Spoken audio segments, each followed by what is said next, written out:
Hey everyone, Ryan here. Welcome to another video. Today we are looking at the performance of the AMD 6700 XT reference card and checking out how it performs across a number of sim racing benchmarks.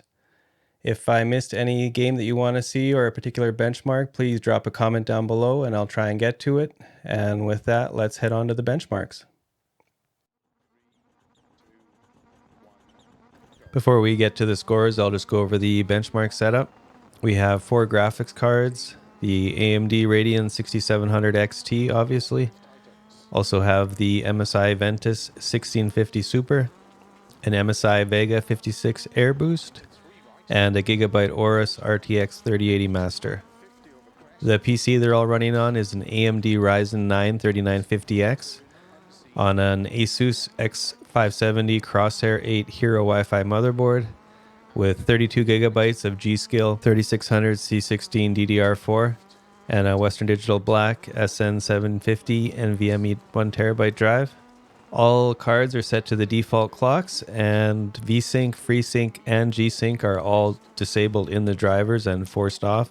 The CPU is at default clocks and RAM is at DOCP 1800 MHz. The games we're looking at today are Dirt Rally 2.0, AMS2, Assetto Corsa Competizione, and iRacing. For Dirt Rally 2, we used the in-game benchmark to capture the scores. Otherwise, all other games were captured using Nvidia FrameView with an in-game replay serving as the source material. The first game up is Dirt Rally 2.0, captured with the in-game benchmark. We see min, average, and max values as there is no 99th percentile value for this benchmark. Starting off at 1920 by 1080, we can see the 6700 XT scores an average of 141 frames. That drops to 101 at 2560 and 83 at 3440. Comparing to the 3080, which scores 179 at 1920, 137 at 2560, and 116 at 3440.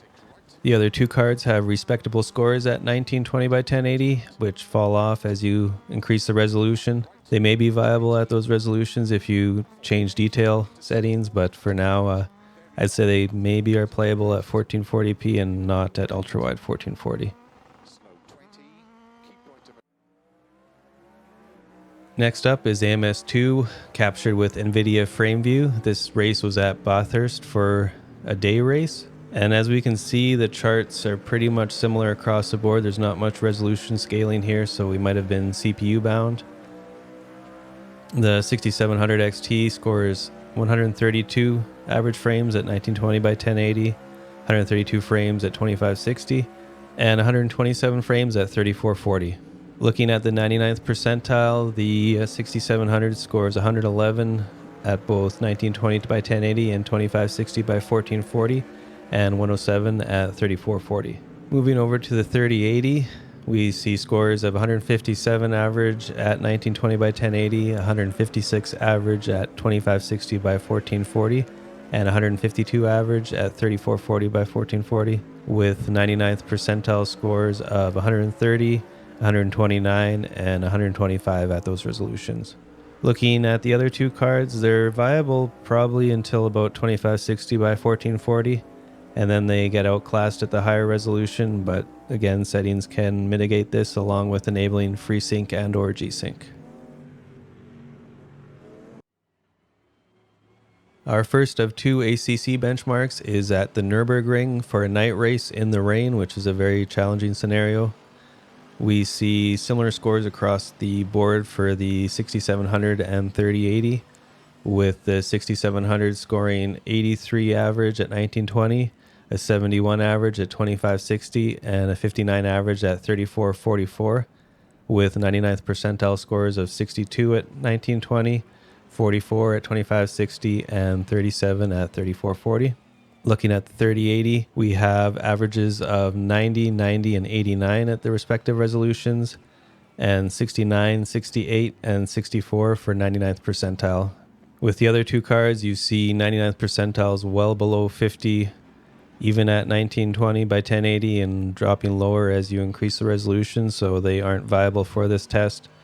But asking those cards to run ACC at epic settings is probably too much anyway, so I think a more fair resolution would probably be 2560 by 1440 at medium or high.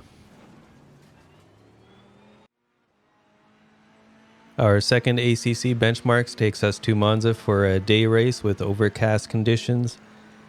Again, for the 6700, we see 1920 by 1080 and 2560 by 1440 are very similar, with a drop at 3440. The scores here are 120 average at 1920, 106 at 2560, and 82 at 3440, with 99th percentile numbers of 90, 71, and 59.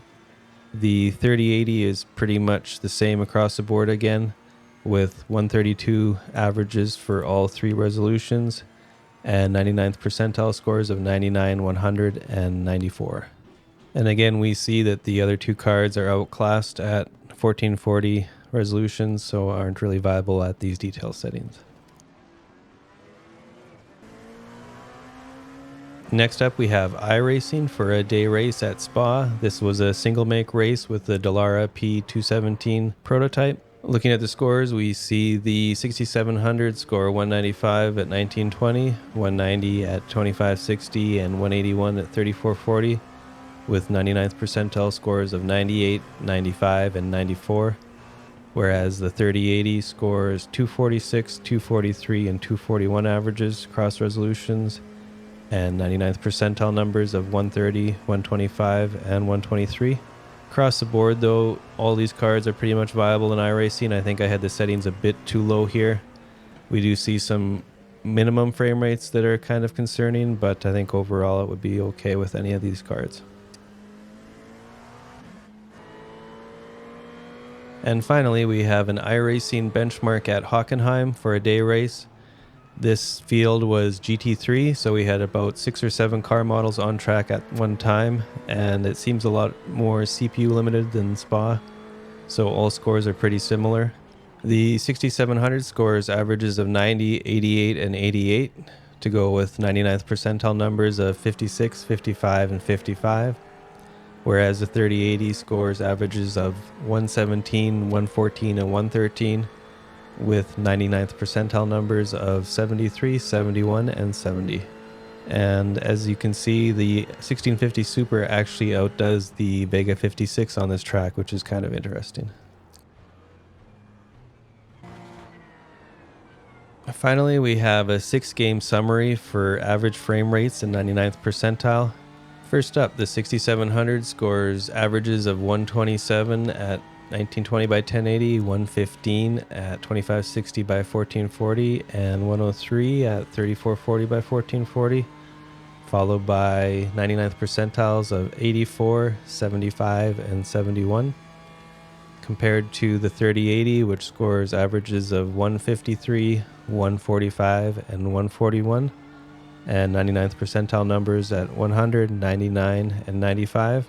So it does offer a higher average frame rate and higher 99th percentile numbers, but also at a higher price. So I think it's a pretty fair comparison there. And then rounding out the budget cards, we have the 1650 scoring 95, 71, and 55 averages, with 99th percentile numbers of 74, 58, and 48. Whereas the Vega 56 scores 102, 80, and 67 averages, with 99th percentile of 72, 60, and 53. These two cards are much closer than I expected, and I actually want to dig into the 1650 Super a bit more in a later video and see how well it fares at different detail settings and resolutions. Okay, that's it for the benchmarks. I hope you enjoyed the video. If I missed anything, please leave a comment down below. And if you enjoyed the video, be sure to like and subscribe. I'll have another video probably in a week or two after running the card in my main rig, and we'll give you my jailer impressions and maybe a small little review or so. Hope you enjoyed and have a great day.